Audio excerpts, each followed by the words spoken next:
Good morning class. Beta, we are coming to our second approach or second theory of dividend policy chapter. Already we have discussed Walter model or Walter approach. Now we are going to discuss Gordon model. Gordon model जो है बेटा इसको ना bird in hand approach कहा जाता है. Bird in hand approach क्यों कहा जाता है, एक बार ये डिस्कस करते हैं. पहले बाय चांस आपके पास थ्योरी क्वेश्चन आया कि बर्ड इन हैंड अप्रोच क्या होता है, what is bird in hand approach. Like see, you can see in its theory it is written here bird in the hand. इसको bird in hand approach कहा जाता है. बेटा अगर इस हिसाब से क्वेश्चन आ जाए आपका तो आपने क्या लिखना है, गॉर्डन मॉडल एक्सप्लेन करना है. सो बेटा when we start Gordon model हमारा सेकेंड मॉडल है डिविडेंड अप्रोच का. डिविडेंड पॉलिसी की जो अप्रोचेस हैं या डिविडेंड के जो मॉडल्स हैं उनका. गॉर्डन मॉडल के भी कुछ एजम्पशंस हैं, जैसे हमने वॉल्टर मॉडल की एजम्पशंस पढ़ी थी वैसे ही गॉर्डन मॉडल की भी एजम्पशंस हैं. Assumption number 1 is no date.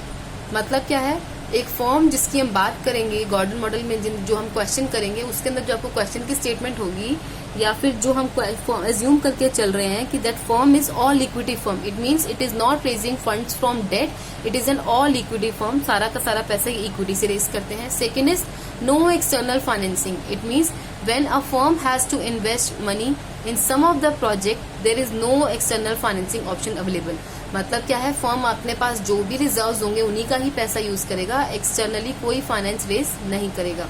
Constant के रेफर्स टू केई, जो कॉस्ट ऑफ इक्विटी की बात की थी मैंने, जो लास्ट अपने वॉल्टर मॉडल में भी किया था. तो कांस्टेंट के आपका कांस्टेंट रहेगा. जैसे वॉल्टर मॉडल की एजम्पशन थी, सेम एजम्पशन गॉर्डन मॉडल की है. नेक्स्ट इज कांस्टेंट आर भी आपका कांस्टेंट रहेगा. ठीक है, 3 टाइप के फॉर्म्स दे रखे होते थे. आर क्या होता था, आपका रिटर्न ऑन इन्वेस्टमेंट होता था. और 3 type of firms were there, growth firm, decline firm and normal firm. तो उन केसेस में आर आपका कांस्टेंट रहेगा. हर एक केस का अपना आर अलग अलग कांस्टेंट रहेगा. ठीक है. Next is no corporate taxes. यहाँ पे कॉर्पोरेट टैक्सेस को आपने इग्नोर करना है. This is 5th assumption. Coming to the another assumption number 6. Assumption number 6, perpetual life. Perpetual का मतलब होता है बेटा कंटिन्यू. तो आपकी जो फॉर्म है that will be continued for a longer period of time. Next is constant retention ratio. बेटा अब इसके अंदर एक नया कॉन्सेप्ट आ गया जो आपका वॉल्टर मॉडल में नहीं था, रिटेंशन रेशियो का कॉन्सेप्ट. रिटेंशन रेशियो का मतलब क्या होता है, B refers to retention ratio. बेटा इसमें आपकी 2 रेशियोज आपको पढ़नी पड़ेंगी. एक होता है डिविडेंड पे आउट रेशियो और दूसरा होता है रिटेंशन रेशियो. रिटेंशन रेशियो को हम बी से डिनोट करेंगे और जो हम बी है, बी को जब हम आर से मल्टीप्लाई करते हैं, आर जो आपका हर क्वेश्चन में गिवन होगा रिटर्न ऑन इन्वेस्टमेंट, जब हम बी को आर से मल्टीप्लाई करेंगे then it will become G. G means growth rate, कि किस रेट से फर्म का डिविडेंड ग्रो हो रहा है, that will be calculated by G. Next is cost of capital is greater than the cost of than the growth rate. यानी कि इसमें केई जो है आपका growth rate, K E will always be greater than G. जो हमने ऊपर जी निकाला है उससे हमेशा ग्रेटर होगा. तो बेटा जो आपको फॉर्मूला पढ़ना है, the formula is P0 means market price per share at the current time period into E1, E refers to earning per share, into 1 minus B. B मैंने अभी आपको बताया था, it is retention ratio, upon K minus G. इसको आप के ई भी लिख सकते हैं. जी अभी आपने ऊपर कैलकुलेट करना सीखा है. G is calculated as B into R. देखिए यहाँ पे लिखा है ना, G is equal to B multiplied by R. और आर आपकी जो है, आपका जो हमें रिटर्न ऑन इन्वेस्टमेंट दे रखा होता है वो होता है, और बी आपकी रिटेंशन रेशियो होती है. ठीक है. अब बेटा क्या होता है एक्चुअल में, जब हम क्वेश्चन करेंगे ना उससे पहले आपको एक चीज ध्यान रखनी है. आपको ये पता होना चाहिए जो आपका आपने बी, सबसे पहले आपने जो जी निकाला है, how did you calculate G, B multiplied by R. Okay. अब जो बी होती है आपकी रिटेंशन रेशियो है आपकी. ठीक है. अब आपको एक बात ध्यान रखनी है कि जो आपकी रिटेंशन रेशियो होती है, रिटेंशन रेशियो प्लस पे out ratio, retention ratio plus पे आउट रेशियो को जब हम मिलाकर बनाते हैं इट बिकम्स 1. दोनों को जब हम ऐड करते हैं इट बिकम्स 1. ये 1 होता है इसका टोटल. तो अगर मुझे रिटेंशन रेशियो निकालनी है तो क्या होगा, 1 माइनस पे आउट रेशियो. ठीक है. और अगर मुझे पे आउट रेशियो निकालनी है तो क्या होगा, 1 माइनस रिटेंशन रेशियो. ओके, इस तरीके से रहता है. ओके.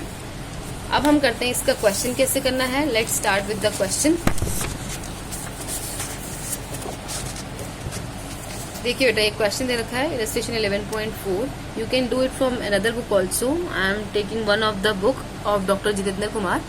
तो आप बेटा किसी भी बुक में से, शशि के गुप्ता, डी के गोयल, किसी बुक में से आप कर सकते हैं. नेक्स्ट इज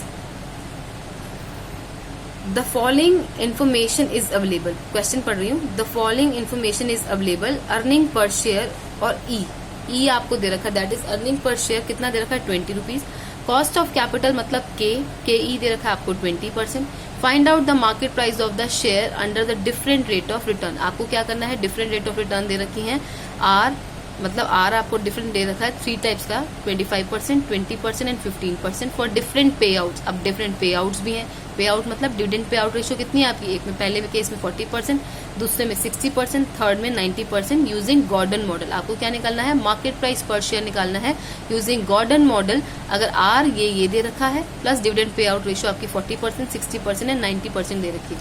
आपको बेटा फॉर्मूला पता चल गया है। अब फॉर्मूला के अकॉर्डिंगली ही आपने बिल्कुल वही 3 सेम केस करने हैं जैसे मैंने आपको पहले क्वेश्चन में बताया था, जैसे हमने वॉल्टर मॉडल में किए थे। वॉल्टर मॉडल में हमने 3 केसेस बनाए थे। कौन कौन से केसेस थे हमारे, 3 टाइप के फॉर्म्स बनाए थे हमने, राइट। ओके, तो first type of firm, let start. First type of firm हमारा था बेटा growth firm, then normal firm and then decline firm. ये 3 टाइप के हमारे फॉर्म्स थे। ग्रोथ फॉर्म कौन सा है, जिसके अंदर मेरा आर इज ग्रेटर देन के ई होता है। इस क्वेश्चन के अंदर मेरा आर फर्स्ट केस में कितना दे रखा है 25%, so I am taking R as 25%, that is greater than किससे, के ई कितना था, K E will always remain constant whether the form, whether it can be any kind of form. तो K कितना है मेरा, इट इज 20%, तो 25% obviously is greater then 20%, है ना। तो आर इज ग्रेटर देन के ई, तो मेरा इसका मतलब ये ग्रोथ फॉर्म है। तो ग्रोथ फॉर्म के अंदर आपको वही सेम, पहले सबसे पहले हम फॉर्मूला लिखते हैं। फॉर्मूला क्या है, P0 is equal to E into 1 minus B upon K E minus जी। ठीक है, अब हम इसको कैसे सॉल्व करेंगे, पहली बात क्वेश्चन में देखते हैं। आपको अर्निंग पर शेयर कितना दे रखा था, it was given as ₹20, but इसने हमें ये भी कहा था कि सबसे पहले डिविडेंड पे आउट रेशियोज कितनी है आपकी, पहले केस में है 40%, तो पहले केस में मैं लेके चल रही हूँ when dividend pay out ratio is 40%, मैंने यहाँ पे साइड में लिख दिया when dividend pay out ratio is 40%। तो उस केस में आपको क्या करना है, इसी फॉर्मूला के अंदर वैल्यूज पुट कर रही हूँ मैं। P0 इज इक्वल टू ई क्या था 20 रुपीज, 1 माइनस बी, बेटा बी होता है हमारा रिटेंशन रेशियो। अगर मैंने आपको बताया था जैसे रिटेंशन रेशियो और पे आउट रेशियो मिला के 1 के इक्वल होते हैं, इस पार्ट में हमारा डिविडेंड पे आउट रेशियो कितना था 40%, इसका मतलब रिटेंशन रेशियो कितना होगा 60%। 100 में से माइनस कर लो या 1 में से माइनस कर लो, ठीक है ना, 1 में से 40% यानी कि 0.4 माइनस कर लो तो 0.6 है, 0.6 का मतलब क्या है 60%। तो इसका मतलब क्या है, if my dividend pay out ratio is 40%, तो पे हमारा जो रिटेंशन रेशियो है दैट विल बी 60%, और 60% को मैं 0.60 लिख सकती हूँ, राइट। अपॉन के ई क्या है, क्वेश्चन के अंदर के ई वॉज गिवन एज 20%, या सिंपल के भी लिख सकते हो आप, there is no problem. 20% means 0.20 minus, अब हमें जी नहीं पता तो जी मुझे निकालना है। How do we calculate G, G is equal to B multiplied by R. इस केस में बी आपका कितना है 0.60 और आर कितना है, आर वॉज 25%, तो इट इज 0.25। तो मेरा जी कितना आ जाता है इस केस में, जी इज, अगर मैं इसको सॉल्व करती हूँ तो 0.15, ओके 0.15 आ जाता है मेरा इसमें, तो मैंने यहाँ पे लिखा 0.15। इसको जब मैं सॉल्व कर रही हूँ बेटा, इस वाले पार्ट को पहले 1 में से 0.6 माइनस कर लो, 0.4 आता है, 0.4 को आप 20 से मल्टीप्लाई कर लो तो वो आपका आता है 8, ठीक है। इसको मैं सॉल्व करके यहाँ लिख रही हूँ 8 अपॉन, इसको माइनस किया तो 0.05, ओके इट इज 0.05, ठीक है। तो बेटा इससे हमारा आंसर जो आता है 8 upon 0.05, it comes out to ₹160। तो ये क्या हो गया, मार्केट प्राइस पर शेयर निकल गया 160 रुपीज का। अभी हमारा डिविडेंड पे आउट कितना था 40%। नेक्स्ट केस आपको डिविडेंड पे आउट रेशियो कितना दे रखा है, इट इज गिवन है 60%, तो मैं अभी इसका 60% ले रही हूँ। 60% में क्या करना है, सिर्फ आपने फॉर्मूला के अंदर वैल्यूज चेंज करनी है। P0 इज इक्वल टू ई वही सेम था earning per share into 1 minus, अगर देखिए 1 माइनस बी होता है।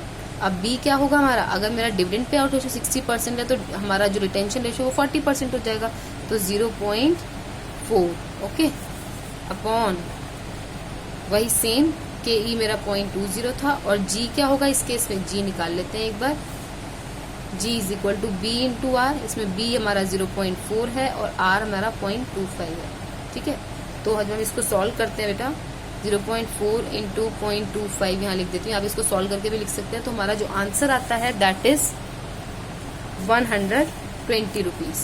ठीक है, ऐसे ही बेटा केस नंबर 3 आपको करना है, जैसे हमने 40% पे किया, 60% पे किया। The next case you have to do is 90% पे। सेम तरीके से आपने 90% पे करना है और सेम तरीके से आपने नॉर्मल फॉर्म में करना है। नॉर्मल फॉर्म में आपका आर क्या है, आर इज इक्वल टू आपका है 20%, आर भी 20% है और के ई भी 20% है। इसका मतलब ये दोनों सेम है। तो इन तीनों यही सेम केस लेके बेटा, जैसे आपने वॉल्टर मॉडल में तीनों के केसेस किए थे, सेम इसमें करना है, बट फॉर्मूला इज चेंज। इसमें आपको रिटेंशन रेशियो लेना पड़ता है बेटा। तो रिटेंशन रेशियो फर्स्ट केस में आपका, हर केस में आपका रिटेंशन रेशियो 0.60 है, देन सेकेंड केस में 0.40 है, थर्ड केस में आप खुद चेक कीजिए 10% होगा बेटा रिटेंशन रेशियो, क्योंकि 90% डिविडेंड पे आउट रेशियो था। इसी तरीके से आपको यही तीनों पार्ट्स इसके भी सॉल्व करने हैं। डिक्लाइन फॉर्म की बात करें तो डिक्लाइन फॉर्म में जो आपका आर गिवन था इट इज गिवन एज 15%। तो आपको यहाँ पे लेना है आर इज इक्वल टू 0.15 और के ई इज इक्वल टू 0.20 या फिर 20%। आप इसको 15% भी लिख सकते हैं बेटा और इसको 20% भी लिख सकते हैं। ओके, तो यहाँ पे क्या है 20% is obviously greater than R. इसका मतलब क्या है K E is greater than R. तो ये मेरा, आप इस तरीके से इसको पूरा सॉल्व करेंगे। जैसे कौन कौन से डिविडेंड पे आउट पे, पहले 40% पे सॉल्व करेंगे, फिर 60% पे एंड देन 90% पे, तीनों केसेस में सॉल्व करेंगे। तो बेटा जब हम इसको सॉल्व करते हैं ना, तो we use to get these answers. You can check your answers from here. First case में जब डी हमारा डिविडेंड पे आउट रेशियो जो था हमारा बेसिकली 40% था, तो 160, 60% पे 120, 90% पे 102.85 ग्रोथ फॉर्म के केस में। नॉर्मल फॉर्म के केस में इट इज 100, 100, 100 जैसे वॉल्टर में था। डिक्लाइन फॉर्म के केस में क्या हुआ, डिक्लाइन फॉर्म के केस में इट इज 72 रुपीज 72 पैसा, फिर बढ़ गया, उसके बाद फिर बढ़ गया। तो बेटा इससे आपका क्या कंक्लूजन निकला कि जो हमारा ग्रोथ फॉर्म होता है, ग्रोथ फॉर्म में जैसे जैसे हम डिविडेंड बढ़ा रहे हैं, इससे क्या हो रहा है हमारे, देखो उल्टा हो गया। जैसे हमारा वॉल्टर मॉडल में क्या था, ग्रोथ फॉर्म में हम डिविडेंड नहीं, उल्टा क्या है बेटा, जैसे वॉल्टर मॉडल के अंदर था हमारा कि जैसे जैसे हम डिविडेंड इसके अंदर ज्यादा पे करेंगे तो हमारे शेयर की वैल्यू कम होती जा रही है, क्योंकि ग्रोथ फॉर्म है तो पैसा आपको अपनी ग्रोथ के लिए लगाना चाहिए। सेम इसमें हुआ 160, 120, 102.85। ऐसे ही इसमें नॉर्मल फॉर्म में कुछ फर्क नहीं पड़ता, it will remain same. But जब हम डिक्लाइन फॉर्म की बात करते हैं, डिक्लाइन फॉर्म में जैसे जैसे हम ज्यादा ज्यादा डिविडेंड पे करते हैं, जैसे पहले हमारा 40% था, फिर 60% हुआ, फिर 90 हुआ, तो शेयर के प्राइसेस भी ऑटोमेटिकली हमारे बढ़ते जा रहे हैं। तो इससे क्या हो रहा है, इसका मतलब ये है कि जब फॉर्म डिक्लाइन फॉर्म हो जाता है उस केस में फॉर्म को ज्यादा ज्यादा डिविडेंड पे करना चाहिए, so that share holder should be able to maintain with the company, company के साथ वो मेंटेन रहें। और डिविडेंड जो है, डिविडेंड उनको बहुत इम्पैक्ट करता है। जैसे जैसे हम ज्यादा ज्यादा डिविडेंड पे करेंगे वैसे वैसे ही वो ज्यादा पैसा हमें प्रोवाइड करेंगे। So this is our Gordon model class.